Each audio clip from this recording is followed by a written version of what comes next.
in the last video, the tour of Natalie's production studio, at the end of the video, I asked you guys to leave me questions, to ask me questions. And I was planning on just like answering a couple questions at the end of a future video. But I got 40 amazing questions. Like, some of these questions are really intense and really good. And so I figured, instead of answering a few of the questions at like the tail end of a video, I would answer all of your questions.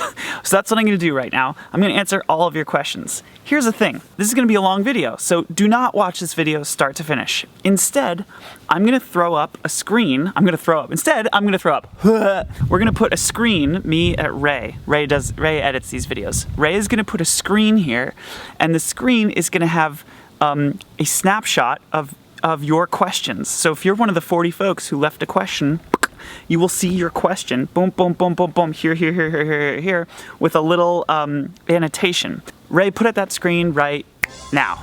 Okay, so now you're looking at the screen. Okay, so if you click, first of all, if you hover above any one of these questions, you'll see you can click on it. And when you click on it, what will happen is it'll take you to the part of the video where I answer that question. Does this make sense? So basically, this is like a choose your own adventure video, except it's a Q&A where you can pick the Q&A at the beginning. And what we'll do is we'll show, I don't know how many questions we can fit on one screen, maybe like 10 or something. So we'll show a couple screens, and go ahead and click on whatever question you want, and you can find your own question very easily that way too. Just watch the section of the video where we put up the questions, and then you can just go ahead and pick yours. This is from Margaret Madeline. Question: which interface brand is that, and does Natalie use Pro Tools? Natalie uses Ableton, and the interface brand is Scarlett. It's a Focusrite Scarlett series. It's great. I have the same thing, and they're amazing preamps, and they sound wonderful, and it's easy, and it's amazing. It also comes with this cool Scarlett software thing that's really great to use. From Ken D. Weber: what is your video line from start to finish? Camera, editing, software? Your output is what? MPEG, FLV? Okay, video line start to finish. Camera is this guy. There you go. Can you see what camera it is? Kinda. You can see a big, there you go. That is a Canon 70D. On top of it is this microphone. That's a Rode microphone. I think you can kind of see it. And then I got this Gorilla tripod on the bottom, and I'm sitting here at this table. But yeah, that's a camera and a microphone, and as you can tell, that's my dad's house in the background. I'm hanging out in the backyard of my dad's house, which I'm sure I'll get a question about later, and I'll answer your question about my dad's house. It seems to be a popular topic. Camera, editing software, Premiere. I use Premiere, Ray uses Final Cut 10. Your output is what? MPEG, FLV? I think the output is, whenever I always output H.264. So I guess, yeah, it's like MP4 or something? With H.264 compression. Kevin Chambers: Jack, do you ever miss those first few years on YouTube when you guys were still putting out your first video songs? If any, which songs would you like to revisit? Solo or Pomplamoose? Oh man, I totally miss those first few years all the time. That was a magical time in my life. Because it was like the first time ever that like people were listening to things that I was making, and it felt so good, and it was really cool. And yeah, that was magic, man. That was so fun. Which songs would you like to revisit, Solo or Pomplamoose? There's some songs that I wrote early on that I'd like to revisit, solo songs. And at Single Ladies' 10-year anniversary, I want to do a 10-year anniversary version of Single Ladies because I think that'd be really fun. Gustavo Foletto: do you think your achievements were helped by your geographical position in any way? Do you think it's important to be where things happen? Do you think your path would have been different if you were somewhere else? This is all a single question, I think. Man, that's a great question. Do I think your geography influences your life? Abso-freaking-lutely, your geography influences your life. I think everything influences your life. Today I was telling a story about Natalie and me and the way we met, which was she opened for my band at the Coho. And like, had her friend not booked the two of our bands together, she and I would have never met, and then that's it. We would have never met. No Pomplamoose, no music, no life together, no nothing. We wouldn't be getting married in a few days. So yes, if you went to school here instead of here, if I went to school there instead of here, then I would not have met Natalie, and that would have changed everything. So I think geography absolutely changes your life. Now, the question is, does your particular geography make your life better or worse? I don't know. Maybe in some cases, different geography would make your life worse. I like to think your life would be different, and hopefully, if you put in enough work, your life would be marginally better or worse. Hopefully, you're in control of your own fate to the point where, yeah, if you're over here, the color might be a little more red, the flavor might be a little more like tomato. But if you're over here, the color might be a little more blue, the flavor might be a little bit more like jalapeno, but who cares? I love tomatoes and I love jalapenos, and it would have been a little different and equally enjoyable. That's like really not romantic to say about Natalie, because when I think of Natalie, I can't imagine my life without Natalie. So it doesn't really apply to Natalie.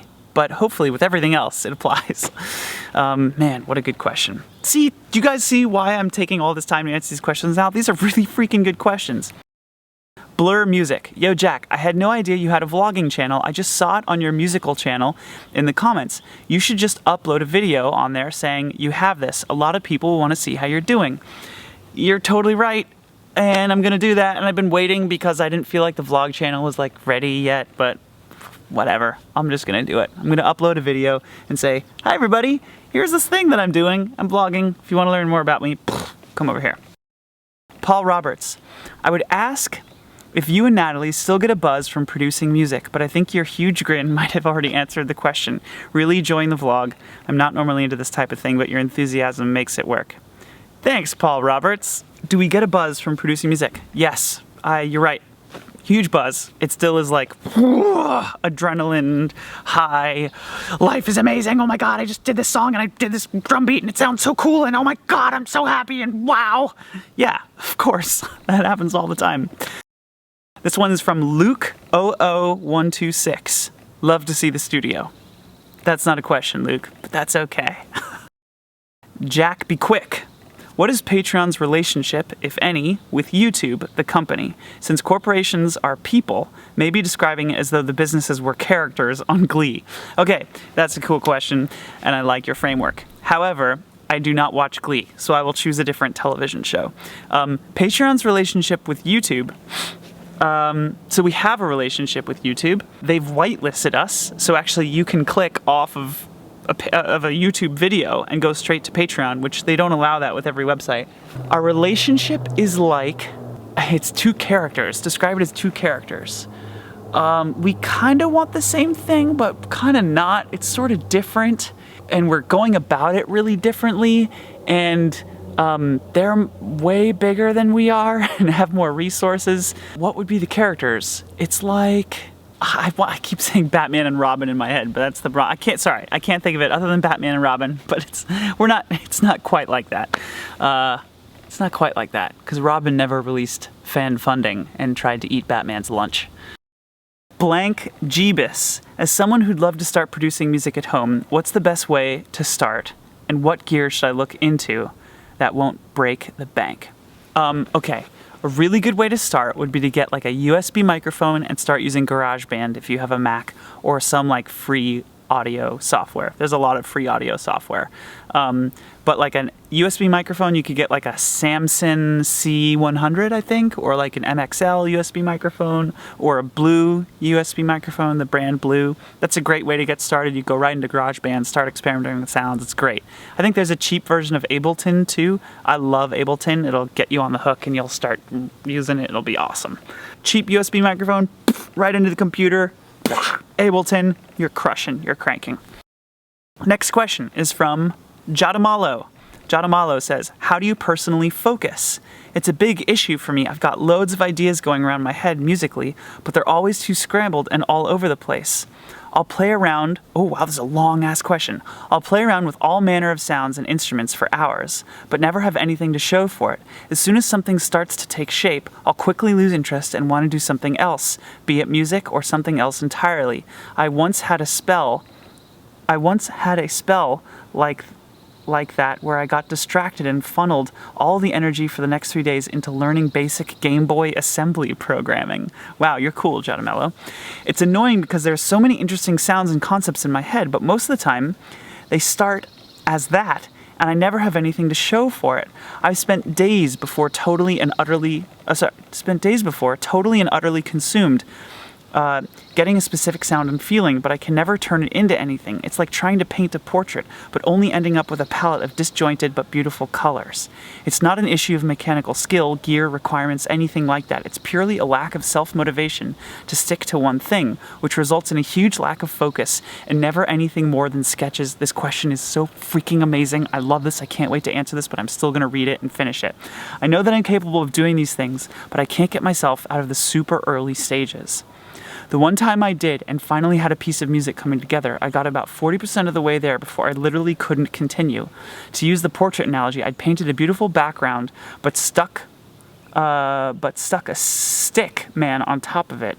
I wanted to be doing something, absolutely anything, but continue working on it. After that, it was 3 weeks before I was able to work on something else. Giadamello. This is an amazing question and an amazing problem. And I think you hit the nail on the head of the idea of self-motivation. Here's how I think about it. This may not work for you, but here's how I think about it. I really think there's two types of working. How do you finish shit?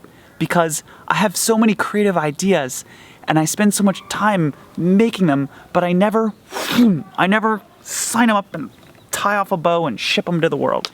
Okay. That seems like it's your question. I think there's two types of working. There's working for the pleasure of working. Working is enjoyable. I love working, experimenting, trying things, making sounds. I could geek out for days making sounds. I once spent 6 days making kick drums. Only kick drums when I was learning electronic music. I was down in the studio, like I had this Skrillex sample up and I was like, why does this kick drum sound so huge? And I just dissected the fuck out of it and spent 6 days building a kick drum. And at the end of 6 days, I looked up, I was like, fuck, I made nothing this week. Like I got a couple kick drums and okay, anyway, but the point is I really enjoyed making the kick drums. Okay. That's the first type of working. Work for the sheer masturbatory pleasure of working. It's just pleasurable to make things, to be creative, to work. That's amazing. I love that.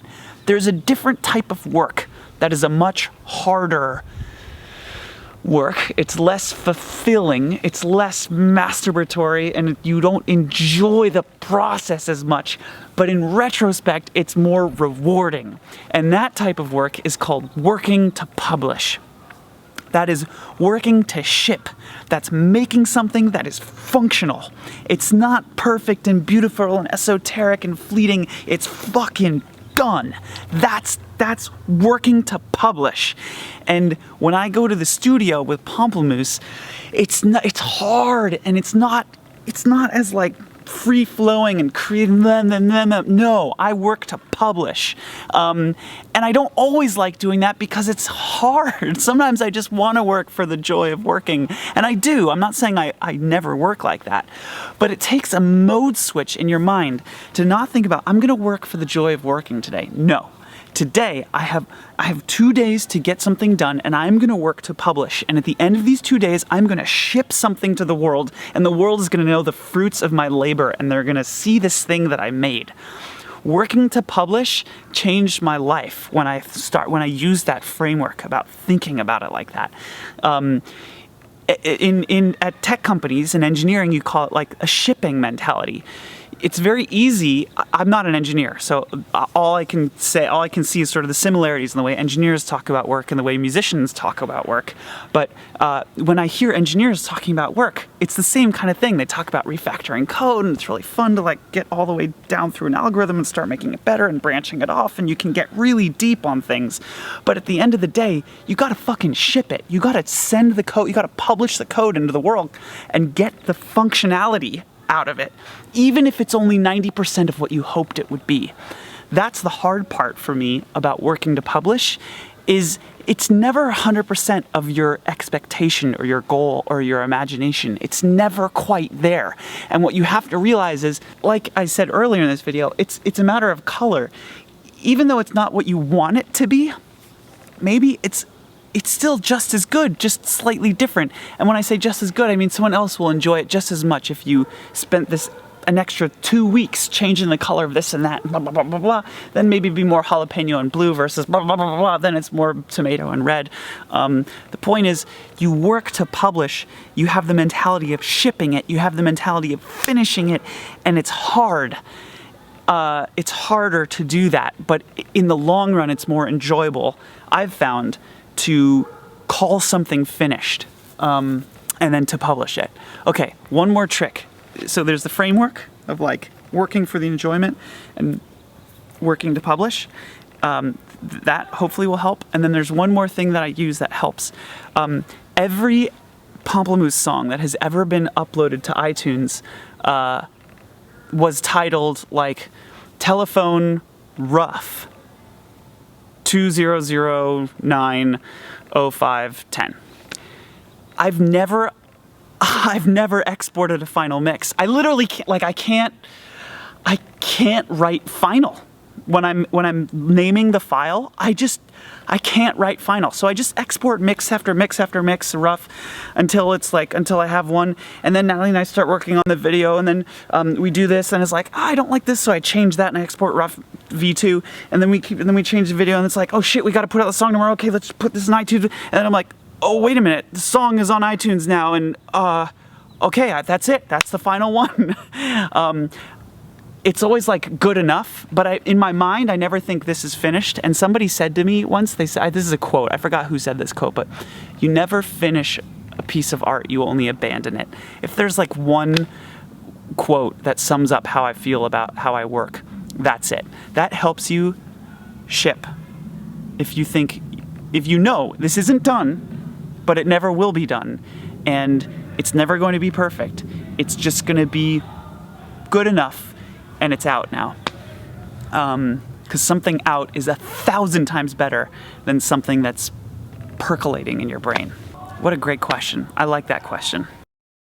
Brandon Wright, are you going to make songs with real instruments again, meaning non-electronic like VS4, your old stuff? Yes, I am. I make them all the time. If you follow me on Periscope, occasionally I sing a song that I've just written. So yeah, I make those kinds of songs all the time. Megan Carter. Hey Jack, I love your vlogs. I have seen that the things you're super passionate about are 1, making music, 2, video production, and 3, Patreon creator movement. Is there anything else you're super passionate about? Like, for instance, horror movies, roller coasters, dogs. This is a great question. No, there isn't. I mean, maybe Natalie. I'm passionate about Natalie, of course. But like non-family, non-relationship things. Is there anything else I'm passionate about? No, I don't like have hobbies. I love music and tech and Patreon and videos and music. That's it. I don't have any hobbies. That's all I love. I mean, I love life. I love eating, and Natalie loves cooking, and so we cook things together, and but nothing like here's music and videos and Patreon and then like everything else like over there. But cool question. Mobile Media Productions. Please take us behind the scenes. I would love to see how it was shot. I would love to see the cut in Final Cut Pro 10, if that's what you use, from Mark. Oh, I wish I could show you behind the scenes right now, but that's all on Natalie's computer. What can I show you behind the scenes? Shot. Okay, I can tell you a little bit. She got an Airbnb. She rented an Airbnb. She had a day with Kina. She used this camera with this lens that I'm using right now. Nothing crazy. And shot the whole thing. And it was awesome. What's your favorite jazz album? Mr. Goose and Friends says, what's your favorite jazz album? My favorite jazz album is Largo by Brad Mehldau. Unbelievable record. Hands down. And I don't care if you say, oh, how could you like a modern record? You should listen to Miles Davis, blah, blah, blah. I love Miles Davis too. He didn't make Largo. Largo's fucking amazing. It's an amazing record, and it's Brad Mehldau, and it's amazing. You should go listen to that record right now. It's amazing. Barry Sanders 94 says, "Hi Jack, little background, I've been producing for about 2 years now, just a personal hobby. I love it. I've always loved music. I invested in KRK Rocket 5s and they're absolutely great." Haha, you got the KRKs. Great to see musicians I follow use the same gear. The problem is not with my gear though, but with myself. Ooh, this sounds a little bit like Jay DeMalo. Full setup, Focusrite Sapphire 6, KRKs, Rocket 5 G3, microKORG guitars and various VSTs. But my question is, how do you seem to fix yourself whenever you're in a slump? Oh God, I love this question. Lately, I could spend a couple of hours on a chorus of a song in production and then slowly lose the passion towards the rest of a song because I kind of say to myself, I can't make something as good as this to match. Not to toot my own horn, just how I feel. Love to learn from other people's techniques and maybe adapt them to myself. Just curious to know. Okay, here's what I'm gonna say. There are Pamplemousse songs where literally Natalie and I went through like 8 choruses. Like, I'm serious, 8 choruses. Like that one song, Centrifuge. Oh my God, we changed the chorus like 100 times. There are songs where we changed the chorus, so many times. My electronic stuff, I've been through literally like probably dozens, maybe like 30 plus drops, versions of the drop. If you look through like music, here, actually, I wonder if I can pull up one of my files here. Here's what I'm looking for right now. I'm looking for some of my Ableton songs. You guys know the song Petals? That song I did? Okay, this is all of the versions of Petals. I just found it. Sorry, this is some of them. So here you can see this is how many? I don't know how many that is. It looks like it's maybe 24 versions of Petals here. And you can see like they're dated. You can literally see the date for the project file on Ableton. That happens to me all the time. Unless you're like freaking Superman.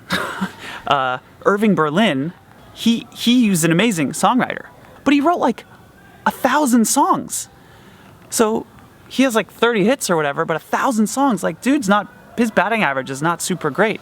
The point is, you gotta make a lot of things, and some of them are gonna be great. And so I completely agree. How do you get yourself out of that slump? I think you just know that like 1 in 15 things you make, including like a chorus. Let me try a chorus. Great. 1 in 15 choruses are gonna be cool. And you better make a bunch of freaking choruses if one of them's gonna work. Anyway, that's how I think about it. I spend enough days in the studio to know that like when I get to a point in a song where I'm just not feeling it anymore, and I'm just like, I still don't like that chorus. Instead of getting depressed and down and going like, fuck, this song doesn't work, it's like, okay, I've gotta make a different chorus. And then I do, and then that one doesn't work, and then I make another, and then that one doesn't work, and then I make another, and that one doesn't work. And the trick is just getting back up. The trick is getting back on the horse.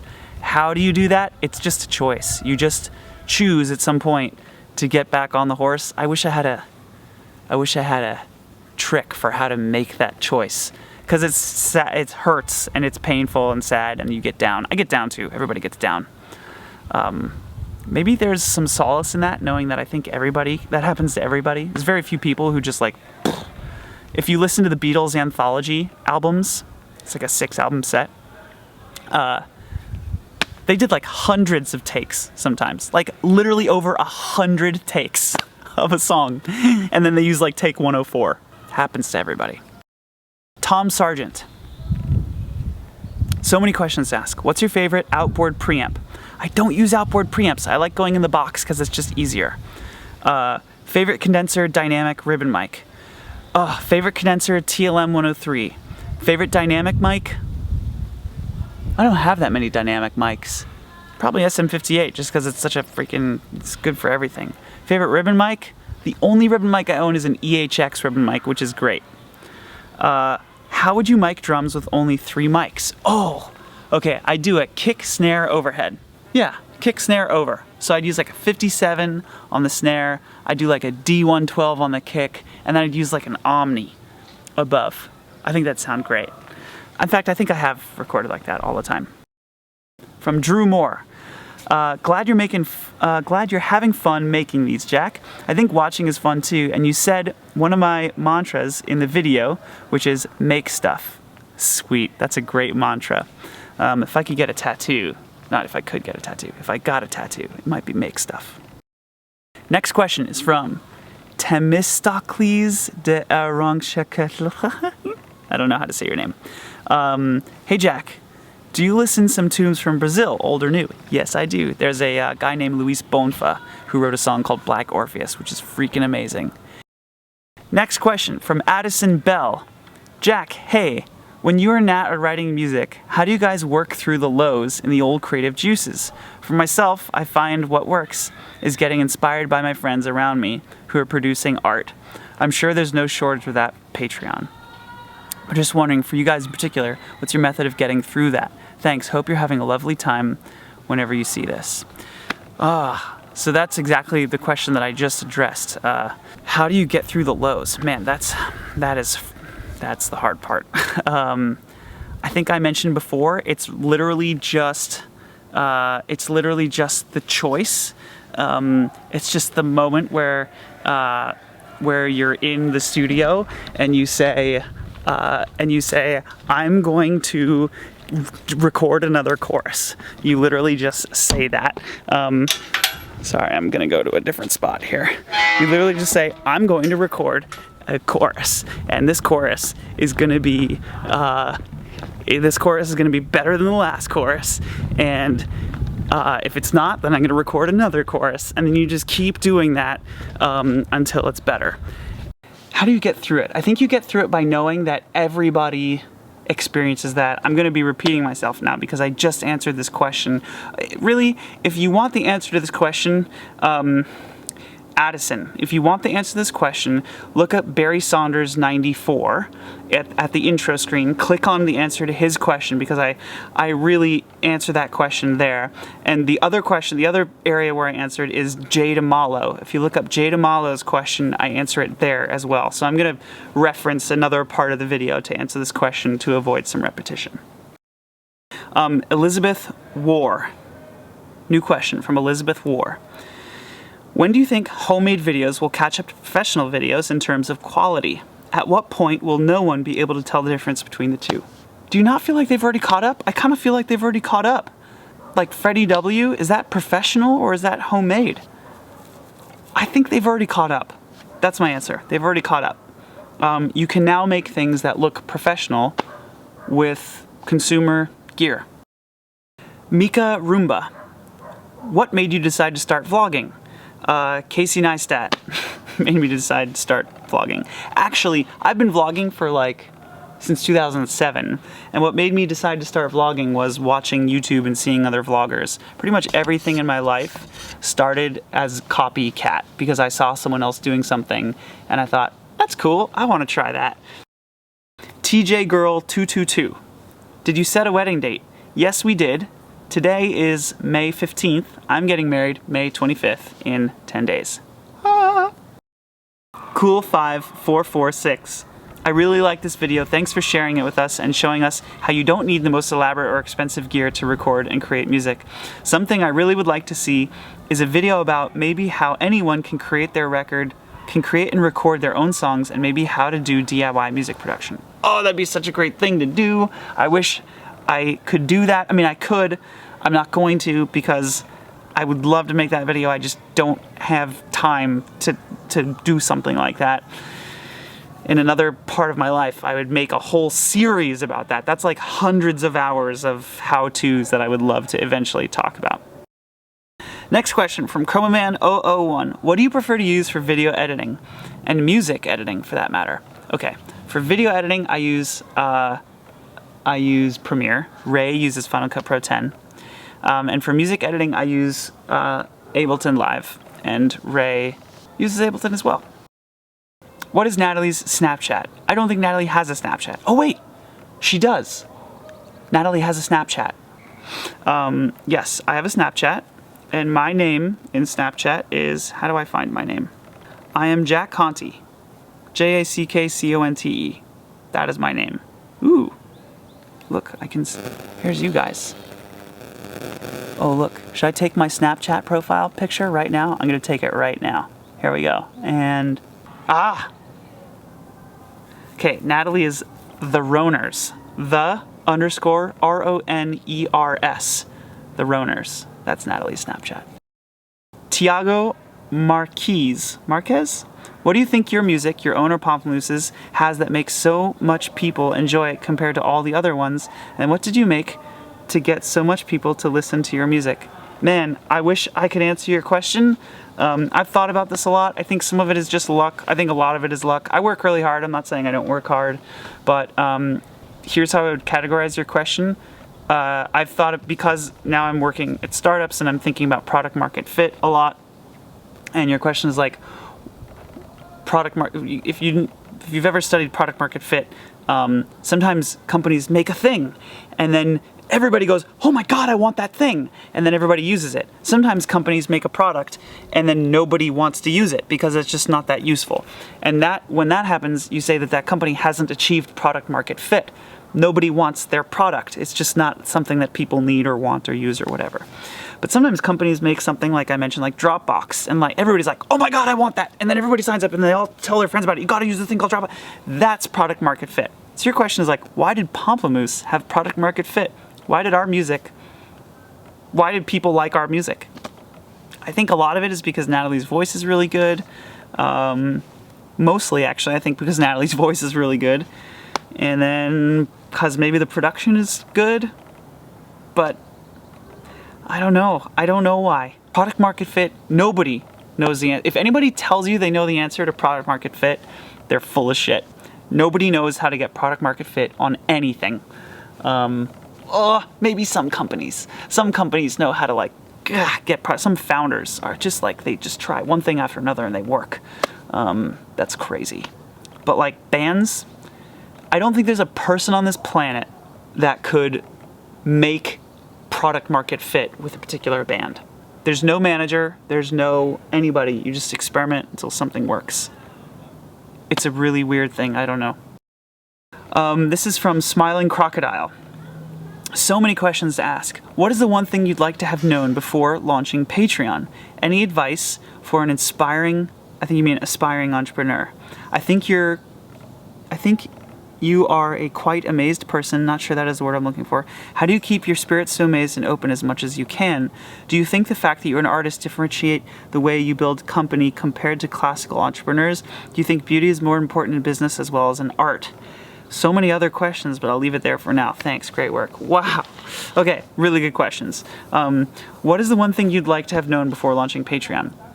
So I actually didn't read any books about entrepreneurship or companies in launching Patreon because I didn't want to get scared by the books and by the advice and by the people. So I just put my head down and marched forward and didn't read or learn because I didn't want all the shit. I didn't want people, I didn't want to learn something that would make me not want to continue or throw up my hands and be like, fuck it, this is going to be too hard, I'm done. I just decided I'm not going to think about any of that. I'm just going to go. And when I hit brick walls, I'm going to keep going.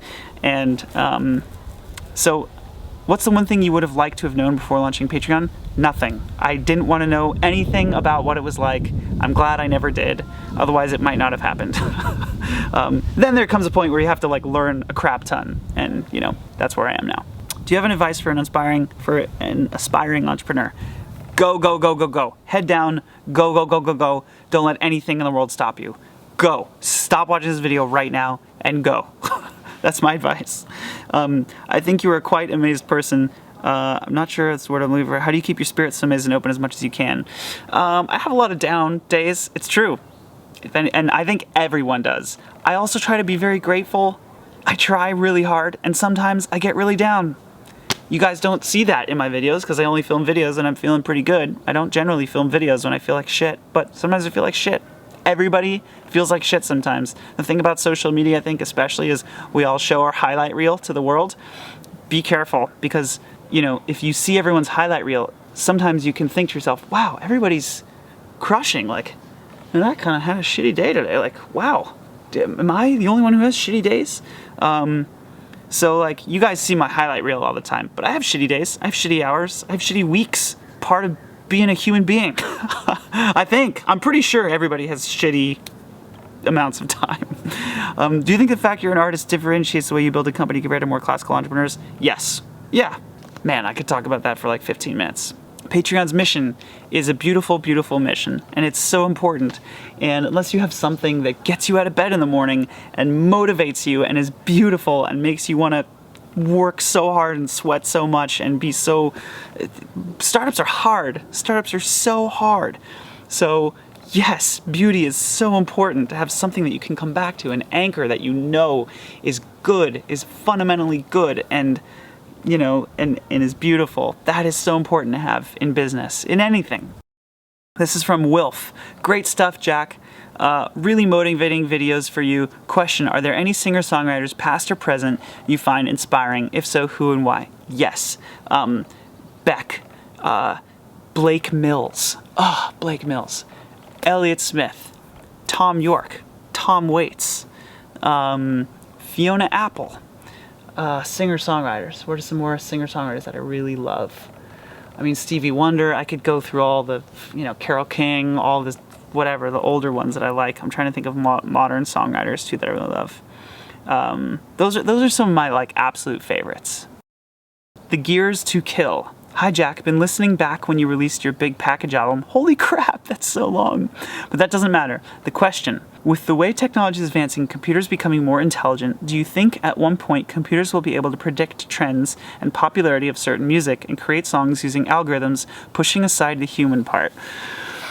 Oh my god. I don't want it to happen, but curious to hear your thoughts. Cheers, keep up with the cool vids. Okay, I'm gonna spend a couple minutes on this. And I'm sorry if you don't want this to be my answer, but I think computers are gonna get really good at making art, or whatever you wanna call it. Computers are gonna be really good at making things that people like looking at and listening to. You don't have to call it art, because maybe that's not your definition of art. Computers will make things that demand human attention. Not only demand, but humans will love paying attention to the creations of computers and algorithms. I believe that, I do. I mean, it's already happening. Right now, computers are really bad at storytelling. Computers don't really tell good stories in audio and visual and writing, whatever, they can't. But computers can write news articles. We read news articles written by computers. Computers can compose classical music, right? Classical music is a lot of it. I'm not saying all of it. Classical music lovers, whatever, yell at me as much as you want, but a lot of it is like mechanical, algorithmic kind of stuff. Bach was very mathematical in its composition, and you can teach a computer how to write Bach chorales, and the computer can spew out an endless series of Bach chorales. So computers are already doing this at like a very low rudimentary level. I think, you know, 100 years from now, people will look at the creations of computers and they'll think that they're barbaric and rudimentary and laughably bad. But we're at the early stages of computers and algorithms making things that people enjoy paying attention to. Call it art, call it whatever you want, I don't care what it's called. At the end of the day, humans will enjoy the creations of algorithms.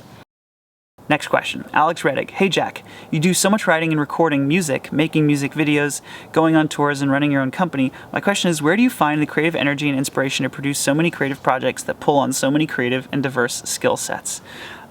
It's a cool question. Although now it's a little different. I don't really make much music anymore. I don't.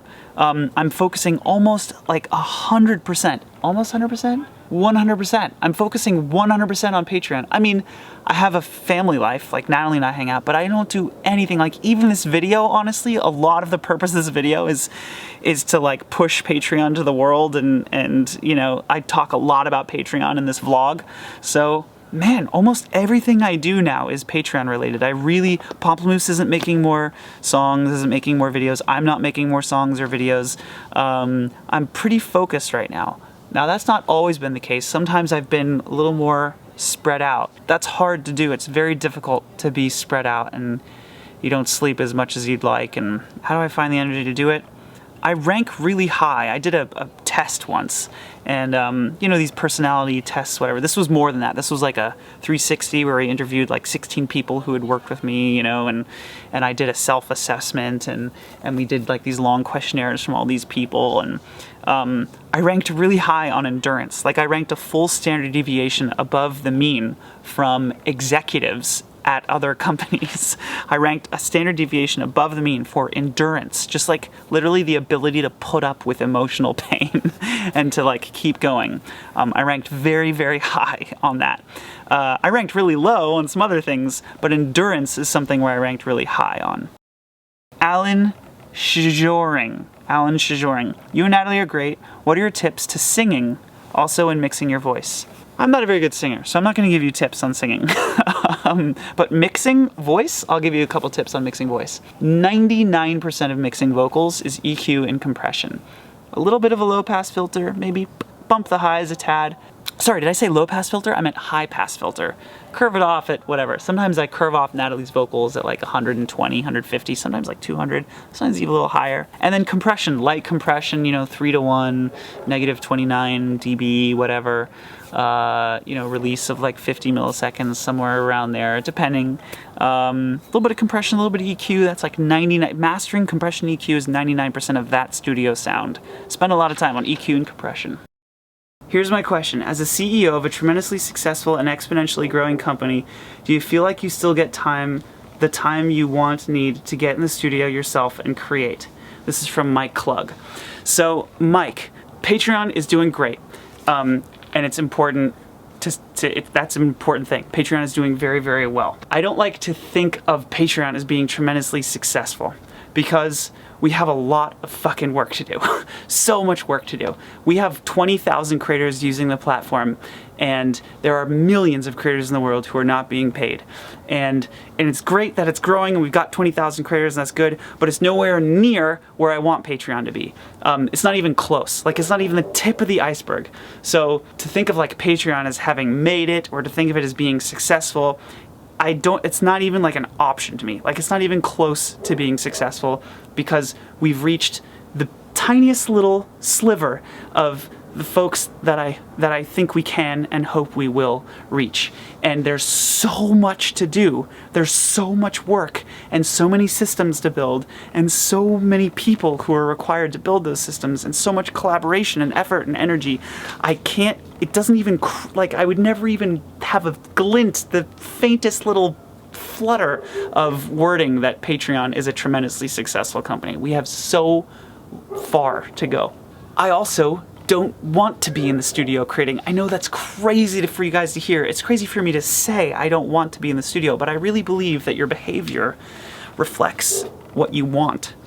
And I am not going to the studio because I'm prioritizing Patreon in my life, because Patreon is the most important thing. I would be a fool to be in a recording studio right now. It would be foolish. People try their whole lives to do something like Patreon. How many people get that opportunity to be a CEO of a tech company and learn all the things required to do that? It would be so foolish of me to go to the studio and stick my nose up at that opportunity and not give it every drop of juice that I have in my being to making Patreon successful and to giving this idea everything I've got, right? There are 20,000 creators relying on Patreon to pay their rent, to buy groceries. We're sending them paychecks every month. I can't be in my studio writing songs. That doesn't make sense. These people depend on Patreon. I don't want to be in my studio writing songs. I never thought those words would come out of my mouth, and here I am sitting under my dad's house saying that I don't want to be working on music. I don't know if that's as weird to you as it is to me, but it's the truth. This one is from Sven Carson. Which people have inspired you most and why? Oh, by the way, please keep making these vids. Okay, Sven, which people have inspired me the most? Brad Meldau, jazz piano player. The execution, the work, amazing piano player. He's probably at the top of the list. Tim Burton, the filmmaker, the storyteller. His movies are so amazing. Nightmare Before Christmas, that movie will never leave my soul. In his movies in general, just one of the best filmmakers ever that's existed. The Beatles, to publish a new album every 6 months to a year for like 10 years, 9 years. So many great songs. And the collaboration, right? The fact that like you have John Lennon, this like dark, weird, non-functional harmony kind of guy, coupled with Paul McCartney, who's like like his harmony is totally functional, and his songs are totally, I don't want to say formulaic, but they're like right with the universe. They're how music should be made. Made it through that pairing, and that the dark and that the combination of those two colors made something so beautiful. That's really inspiring to me. And also it has formed like how I think about collaboration. Like, it's important to find people who are not like you, because it's like at the intersection of those differing ideas where creativity happens, you know? Gosh, I want to pick one more. My mom, because my mom started a business without any knowledge of business and just put her head down, fucking opened a business. She'd never taken business classes, never did anything, just did it. Just raw guts and horsepower. That's fucking inspiring. Okay, last question from Chowlin112. As someone wanting to expand my studio, what do you think I should get? Proper speakers first or proper audio interface? Proper speakers, definitely. That'll make all the difference in the world. Get proper speakers first, and then get a proper audio interface. That'll make more of a difference. Speakers make so much difference. That concludes my QA. This was like an hour-long video. I did not know it was going to be that long, but I hope you guys enjoyed it, and leave me any more questions. I'll try and answer one-off questions in the future. Okay, guys, I will see you next time. Arrivederci.